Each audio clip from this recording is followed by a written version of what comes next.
Assalamualaikum warahmatullahi wabarakatuh. Kami dari kelompok 6 akan memaparkan materi tentang menentukan sampel penelitian dalam mata kuliah metode penelitian yang diampu oleh dosen Bapak Dr. Irawan SPD MHum dan Haji Saifuddin Rahmatullah MSI. Sebelumnya perkenalkan kelompok 6 yang beranggotakan Lalija, Nanang Ali Rahmatawi, dan Rina Rizkiana. Langsung saja ya ke pemaparan materinya yang akan disampaikan oleh saya sendiri. Yang pertama itu ada pengertian sampel.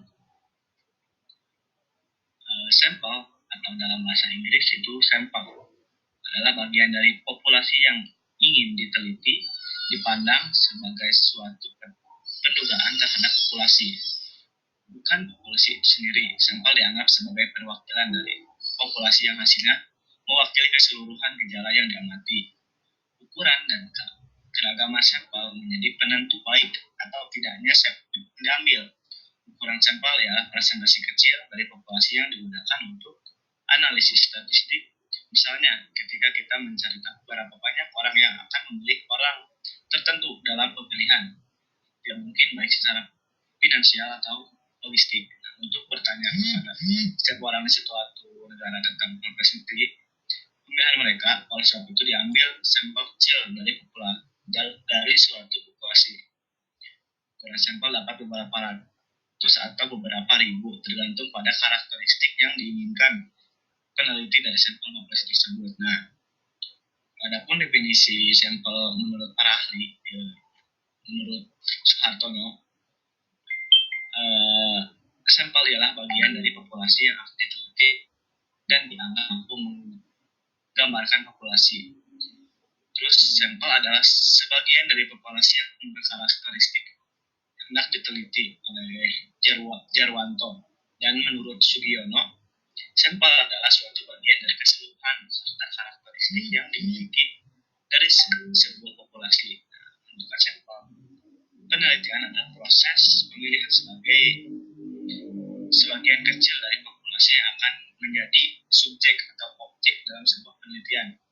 Sampel ini digunakan untuk mewakili populasi yang lebih besar secara umum. Penting untuk dipahami bahwa sangat sulit atau bahkan tidak mungkin untuk mengumpulkan data dari seluruh populasi dalam banyak penelitian.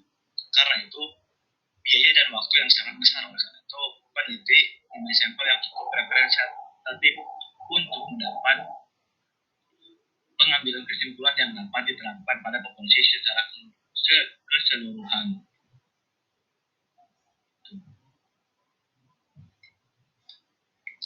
Boleh di slide selanjutnya.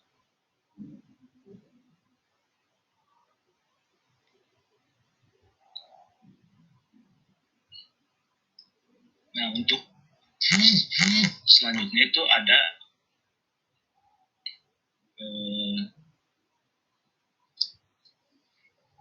tujuan sampel. Tujuan sampel. Tujuan menentukan sampel. Nah, menentukan sampel penelitian memiliki beberapa tujuan penting dalam proses penelitian atau tujuan. Tujuan ini meliputi yang kesatu ada efisiensi sumber daya. Terus yang kedua generasi, yang ketiga kesederhanaan, keempat validitas statistik, yang kelima kontrol variabel, yang keenam fokus penelitian, yang ketujuh manajemen data, 8 etika.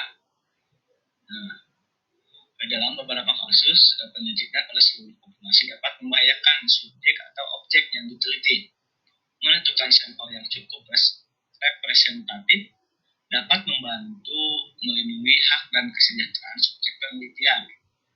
Penting untuk diingat bahwa pemilihan sampel harus dilakukan dengan hati-hati dan berdasarkan pertimbangan yang matang. Karena sampel yang buruk atau tidak representatif dapat menghasilkan hasil penelitian yang tidak dapat diandalkan atau tidak dapat digeneralisasikan. Oleh karena itu, pemilihan sampel merupakan aspek penting penting dalam desain penelitian. Baik, pemaparan materi yang saya cukupkan, dan pemaparan materi selanjutnya akan dipaparkan oleh Nur Alija. Waktu dan layar saya persilahkan. Baik, terima kasih. Sebelumnya, di sini saya ingin melanjutkan pembahasan mengenai cara melakukan sampel. Nah, di sini menurut Taherdus tahun 2016 mengilustrasikan dan menjelaskan metode sampling atau sampling methods melalui 6 tahapan yang mungkin dilalui saat melakukan penarikan sampel. Nah, tahapan-tahapannya itu dimulai yang pertama dengan mengidentifikasi populasi target dengan jelas, yang kedua memilih kerangka sampel, yang ketiga pemilihan teknik sampling, atau dijelaskan teknik sampling secara umum. Terus kemudian dilanjut menentukan ukuran sampel, kemudian mengumpulkan data dan ditutup dengan menilai tingkat respon dari responden. Nah, untuk selanjutnya di sini ada jenis teknik pengambilan sampel itu sendiri.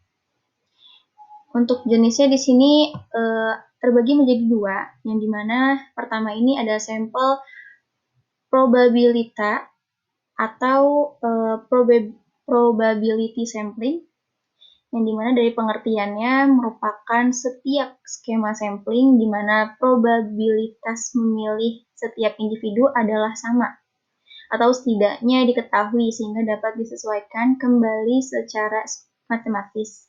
Ini juga disebut pengambilan sampel acak. Nah, mereka membutuhkan lebih banyak pekerjaan tetapi jauh lebih akurat.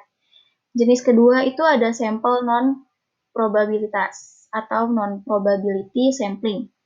Teknik pengambilan sampel non-probabilitas ini sepenuhnya didasarkan pada penilaian. Nah, di sini dari dua jenis ini ternyata ada beberapa turunan jenis lagi. Seperti dari probability sampling itu ada jenisnya lagi seperti pengambilan sampel random sampling atau sampel acak sederhana, terus ada pengambilan sampel sistematis, terus ada pengambilan sampel bertingkat, ada lagi sampel kelompok, dan itu merupakan jenis dari pengambilan sampel probabilitas. Nah, dari jenis kedua juga yang non-probabilitas, ada nih anakannya atau turunannya. Yang pertama ini ada pengambilan sampel kuota atau kuota sampling. Yang kedua ini ada purposive sample. Nah, terus yang ketiga ada pengambilan sampel pilihan sendiri atau left selection sampling. Yang terakhir, pengambilan sampel bola salju. Nah, maksud pengambilan sampel bola salju ini atau pengambilan sampel berantai, yang dimana adalah teknik pengambilan sampel non-probabilitas di mana subjek peneliti yang ada merekrut subjek masa depan di antara kenalan mereka. Nah, dengan demikian, kalau kelompok sampel yang tampak tumbuh seperti bola salju yang menggelinding, sebagaimana sampel membangun, data yang cukup dikumpulkan untuk berguna untuk penelitian. Teknik pengambilan sampel ini, pengambilan sampel bola salju ini digunakan pada populasi tersembunyi dan sulit diakses oleh peneliti. Nah, jadi itu gambaran pengambilan sampel bola salju. Mungkin sekian pembahasan yang saya sampaikan, dilanjut mengenai pembahasan selanjutnya oleh Rina Rizkiana. Kepadanya dipersilakan.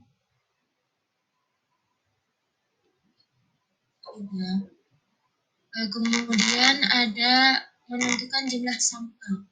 Nah, untuk metode umum untuk menentukan ukuran sampel itu mencakup perhitungan statistik atau aturan praktis, seperti bisa dengan analisis kecepatan. Hal ini melibatkan perhitungan statistik untuk menentukan berapa banyak sampel yang diperlukan untuk mendeteksi pengaruh signifikan dalam penelitian.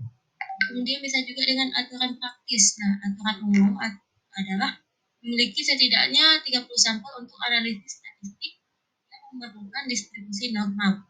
Namun hal ini mungkin berbeda tergantung pada studi yang diambil. Dia bisa juga dengan pengambilan sampel acak sederhana. Jika tidak mempunyai informasi tambahan dalam menggunakan sampel acak sederhana dengan ukuran sampel yang cukup besar untuk mewakili populasi yang diteliti.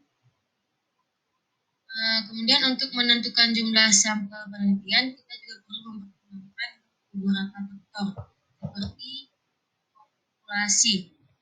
Tentukan dulu ukuran populasi yang ingin kita studi. Jika populasinya sangat besar, mungkin hanya perlu mengambil sampel yang representatif aja. Kemudian faktor yang kedua itu ada tingkat kepercayaan. Berapa tingkat kepercayaan yang Anda inginkan? Biasanya tingkat kepercayaan 95% adalah pilihan umum. Kemudian ada margin of error atau kesalahan marginal. Tentukan berapa besar kesalahan yang Anda toleransi. Margin of error biasanya berkisar antara 3% hingga 5%. Kemudian faktor yang keempat itu ada varian data. Kita perlu memiliki perkiraan varian data yang akan kita studi jika kita buka penelitian serupa atau melakukan studi survei. Kemudian yang selanjutnya ada metode statistik. Apakah kita akan menggunakan uji statistik tertentu? Nah, kalau setiap metode statistik ini memiliki rumus yang berbeda untuk menghitung jumlah sampel. Kemudian faktor yang keenam ada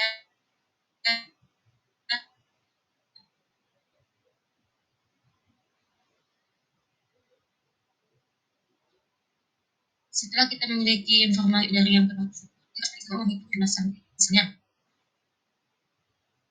untuk menghitung jumlah sampel, estimasikan secara populasi, kita bisa menghitung rumus dengan memasukkan tingkat kepercayaan, margin of error, dan estimasi fungsi yang diinginkan. Kemudian konsultasikan dengan ahli statistik. Kadang yang terbaik adalah berkonsultasi dengan ahli statistik atau ahli metodologi penelitian untuk menentukan ukuran sampel yang sesuai.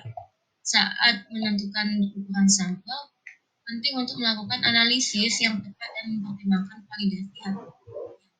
Ukuran sampel tidak mencukupi dapat menyebabkan hasil yang tidak dapat diandalkan. Selanjutnya,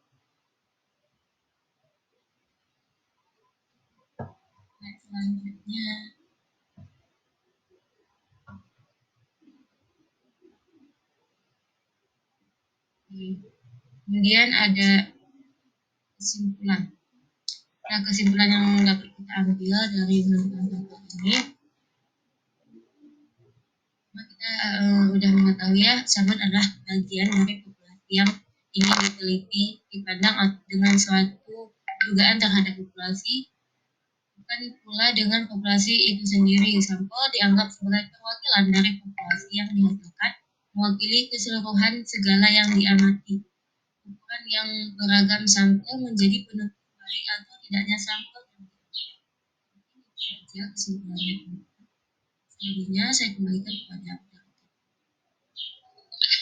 Baik, terima kasih kepada Karina yang sudah membuat materinya. Alhamdulillah pemaparan materi sudah tersampaikan ya. Mohon maaf bila ada salah kata dari kelompok 6 ya. Maafkan. Cukup sekian pemaparan materi dari kelompok 6. Wabillahi taufiq wal hidayah. Assalamualaikum warahmatullahi wabarakatuh.